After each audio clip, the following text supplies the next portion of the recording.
অবশেষে অপেক্ষার অবসান ঘটিয়ে ধেয়ে আসছে প্রবল বজ্রবিদ্যুৎ সহ ঝড় বৃষ্টি। কবে, কোথায়, কখন এই প্রবল ঝড় বৃষ্টি হবে সবটাই বলবো এই ভিডিওর মধ্যে। আপনারা ভিডিওটি একদম শেষ অবধি দেখবেন এবং নতুন হলে অবশ্যই সাবস্ক্রাইব করে আমাদের সঙ্গে থাকবেন এবং আপনারা কোথা থেকে দেখছেন অবশ্যই কমেন্ট বক্সে কমেন্ট করে জানাবেন।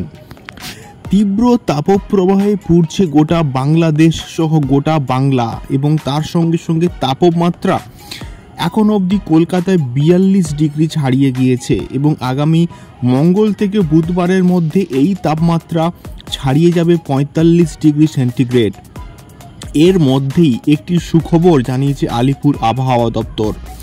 আগামী 4 তারিখ অবধি কিন্তু চলবে এই তাপপ্রবাহ এবং এই তাপপ্রবাহের পরেই 5 তারিখ থেকে একটি বজ্রবিদ্যুৎ সহ মেঘের সঞ্চার হবে এবং তার সঙ্গে সঙ্গে বঙ্গোপসাগর থেকে অনেক জলীয় বাষ্প কিন্তু ঢুকবে পশ্চিমবঙ্গের দক্ষিণাঞ্চল থেকে, অর্থাৎ দক্ষিণ 24 পরগনা এবং বাংলাদেশ সহ বিভিন্ন প্রান্তে কিন্তু 5 তারিখের পর থেকে একটি প্রবল ঝড় বৃষ্টি এবং বজ্রবিদ্যুৎ সহ বৃষ্টির আশঙ্কা কিন্তু তৈরি হচ্ছে এবং এই খবরটি কিন্তু জানিয়েছে আলিপুর আবহাওয়া দপ্তর এবং এটি একটি দুর্দান্ত খবর এবং এর জন্য অবশ্যই একটি লাইক করে দেবেন।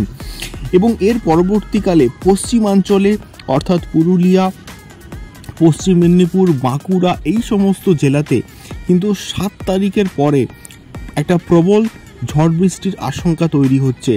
বঙ্গোপসাগরে থেকে অনেক জলীয় বাষ্প এই সময়টাতে দক্ষিণবঙ্গে থেকে প্রবেশ করে গোটা পশ্চিমবঙ্গ সহ গোটা বাংলাদেশে কিন্তু ছড়িয়ে পড়বে এবং এর ফলে এই বৃষ্টিপাতের একটি আশঙ্কা কিন্তু তৈরি হচ্ছে এবং তার সঙ্গে ওই একটি কালবৈশাখী ঝড়েরও কিন্তু আশঙ্কা তৈরি হচ্ছে 5 তারিখের পর থেকে, অর্থাৎ 5 তারিখের পর থেকে গোটা বাংলা কিন্তু বৃষ্টি পেতে চলেছে। তো এখনকার খবরটি এই অবধি। এইরকম ওয়েদার সংক্রান্ত খবরগুলো পেতে অবশ্যই চ্যানেলটিকে সাবস্ক্রাইব করে আমাদের সঙ্গে থাকবেন এবং নতুন হলে অবশ্যই সাবস্ক্রাইব করবেন এবং ভিডিওগুলি সবার সঙ্গে শেয়ার করবেন। অনেক ধন্যবাদ। নমস্কার।